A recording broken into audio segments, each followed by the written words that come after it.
وابستہ کرتا ہوں، تو میرے شہر نہیں آ سکا، میں تیرے شہر میں اپنا گھر بنا لیتا ہوں۔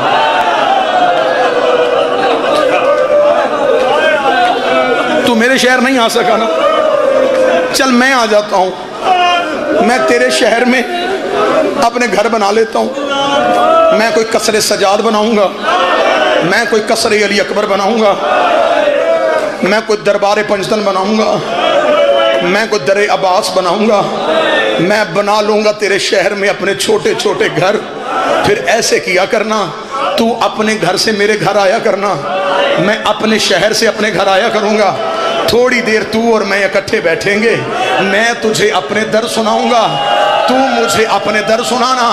اب اس بندے نے علی ولی اللہ پڑھا ہی نہیں جس کی چیخ نہ نکلے۔ حسین نے کہا پھر تیرا اور میرا وعدہ ہو گیا، تو میرے بیٹوں کے جنازے اٹھانا، میں تیرے بیٹوں۔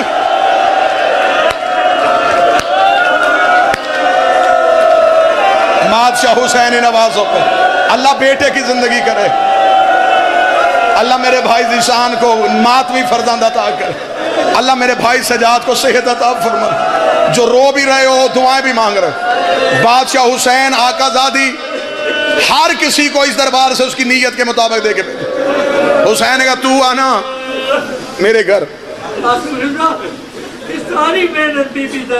اللہ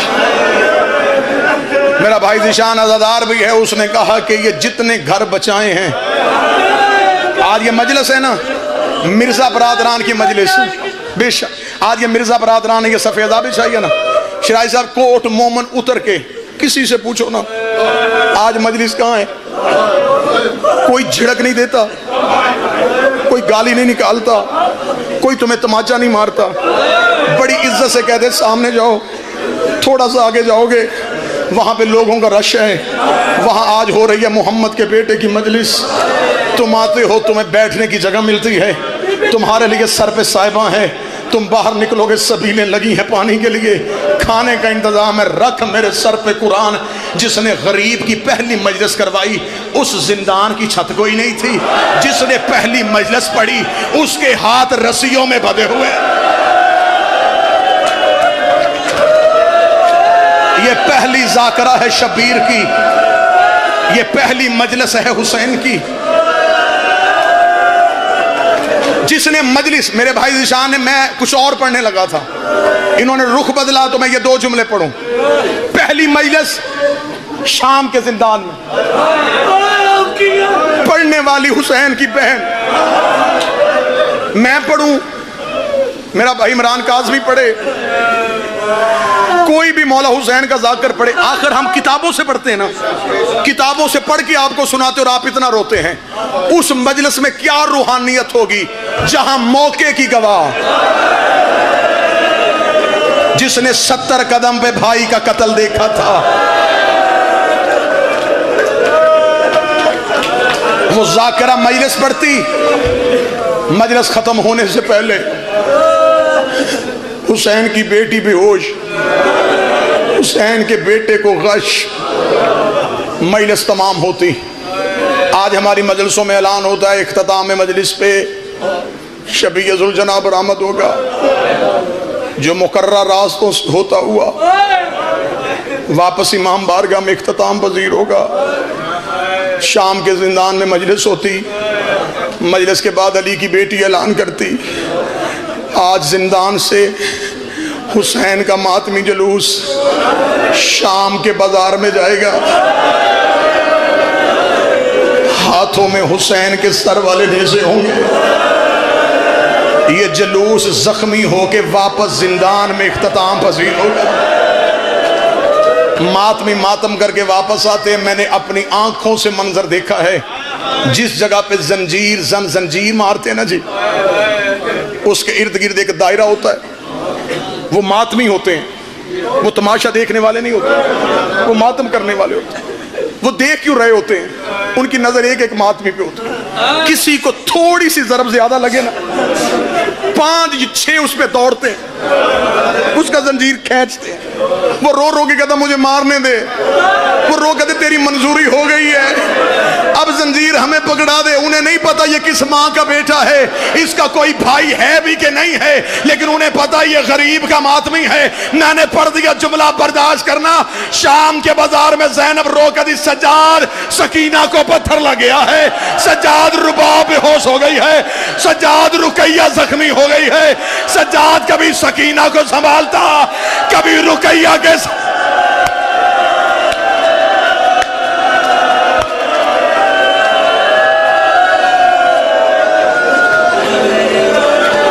کبھی سکینہ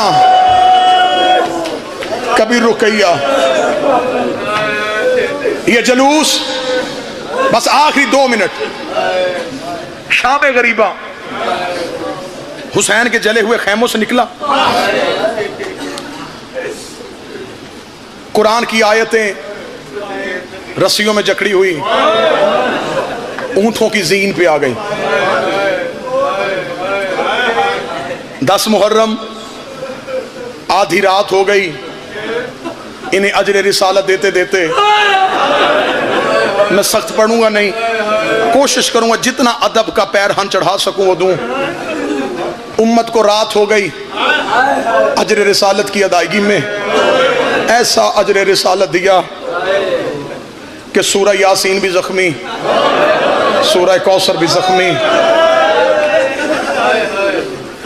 بیویاں ہو گئی اونٹوں کی زین پہ سوار۔ کربلا کے بعد پہلی منزل تھی کوفہ، ظاہر ممبر پہ بھی بیٹھے ہیں، مجمع میں بیٹھے ہیں، سر پہ قرآن رکھ کے مجھے بتاؤ کربلا سے کوفہ سفر زیادہ نہیں۔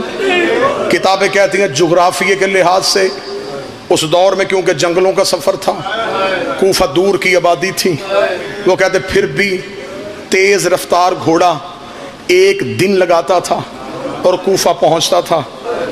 10 محرم کی آدھی رات یہ علی کی بیٹیوں کو لے کے نکلے ہیں۔ 11 محرم کی صبح کی اذان ہو رہی تھی جب زینب کا اونٹ کوفے کی گلی میں داخل ہو گیا۔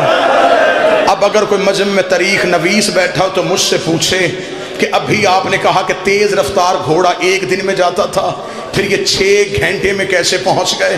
سر پہ قرآن میرے اگر رکھے اور میں غازی کے علم کو ضامن بناؤں، کتابیں لکھتی ہیں ان بے غیرتوں نے اونٹوں کو گھوڑوں کے ساتھ دوڑایا ہے۔ انہیں جلدی تھی کہ کوئی ہم سے حسین کا سر چھین نہ لے، کوئی لشکر ہم پہ حملہ نہ کر دے۔ انہوں نے علی کی بیٹیاں جن اونٹوں پہ سوار تھی، میرے سر پہ قرآن رکھو، اکیلی مائیں تو سوار نہیں تھی، ماؤں کی گردنوں میں تھے بچے، بچے تھے ماؤں کی گردنوں کے ساتھ لٹکے ہوئے، کیونکہ ماؤں کے ہاتھ تھے رسیوں کے ساتھ جکڑے ہوئے۔ یہ بے غیرت اونٹ کو تازیانہ مارتے، آدھا تازیانہ اونٹ کو لگتا، آدھا بچے کی پوچھ پہ لگتا، بچے کے ہاتھ ماں کی گردن سے چھوڑتے، بچہ رو کے کہتا اماں میرے ہاتھ کھل رہے ہیں، ماں رو کے کہتی بیٹا اکبر کا صدقہ، بیٹا اصغر کا صدقہ، بیٹا قاسم کا صدقہ۔ بچہ زمین پہ گرتا، پچھلے اونٹ کا پاؤں بچے کے سینے پہ آتا، بچے مرتے رہے زینب گنتی رہی، بچے مرتے رہے زینب گنتی رہی۔ جس ماں کا بچہ گرتا وہ رو کے کہتی علی کی بیٹی میری قربانی بھی لکھ لے، میرا بھی دین میں حصہ پڑ گیا۔ ایک ایک بچہ گرتا گیا، علی کی بیٹی گنتی گئی، ایک ایسا موڑ آیا جہاں پہ عالیہ کی آواز آئی باکر، بابے سے گئے اب قافلہ روک دے۔ آواز آئی اماں کیا ہوا؟ فرمایا میری کوئی سواری گر گئی ہے۔ اماں بچے تو پہلے بھی گرتے تھے، رو کے آواز آئی اب میرا بیٹا نہیں گرا، اب حسین کی بیٹی، حسین کی سکینہ گھوڑے صدا سے معافی مانگ کے، سجاد کا قافلہ وہی رکا۔ بغیرت نے حسین کے بیٹے کے قریب آگا کیوں نہیں چلتا؟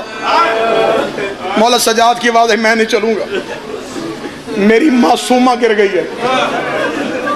اس کمینے نے کہا تو یہی رک، میں منگواتا ہوں۔ اب جس کی اولاد ہے وہ ہے ضرور کہے۔ سجاد کے سامنے عمر ابن سعد نے شمر کو بلایا، بلا کے کہا حسین کی بیٹی قافلے سے گر گئی۔ اب میں جتنا چھپا سکوں گا اتنا چھپاؤں گا۔ اس بغیرت نے کوئی چیز ہوا میں لہرانی شروع کی، اس نے اپنے گھوڑے کو ایڑ لگائی. جب یہ پیچھے گیا تو ایک ٹیلے پہ حسین کی سہمی ہوئی بیٹی بیٹھی تھی. یہ کمینہ دیکھ کے کہنے لگا خود گری ہے یا گرائی گئی ہے؟ رو کے کہتی مرضی سے گری ہو, تھوڑی دیر مجھے یہاں رہنے دے, پھر تم جہاں کہو گے میں قافلے کے پیچھے پہنچ جاؤں گی. یہ دیکھ کر بچی تو یہاں رک کے کرے گی کیا؟ رو کر جیسے ابو ذر غفاری کی بیٹی رستے میں کھڑی ہو گئی تھی, اس نے باپ کا کفن مانگا تھا, ویسے میں بھی رستے میں کھڑی ہو جاؤں گی. کوئی کافرہ گزرے گا, میں کہوں گی میں زہرا کی بیٹی ہوں, مجھے خمس میں چادر دو, یہ مجھے چادر دیں گے, میں واپس کربلا جاؤں گی, اپنے بابے کو کفن پہناؤں گی, اپنے ہاتھوں سے بابے کی قبر کھودوں گی, اپنے بابے کو دفنا کے تو جہاں کہے گا میں پہنچ جاؤں گی. یہ بے غیرت گھوڑے کی زین سے اترا. اس کمینے نے کہا میرے گھوڑے کے آگے دوڑ, میرے گھوڑے کے آگے دوڑ. حسین کی بیٹی کبھی گرتے کبھی اٹھتے, ایک کالے برقے والی بی بی شمر کے گھوڑے کے آگے آئی, آواز آئی حیا کر, اور تیری کوئی اولاد نہیں, اور میری معصومہ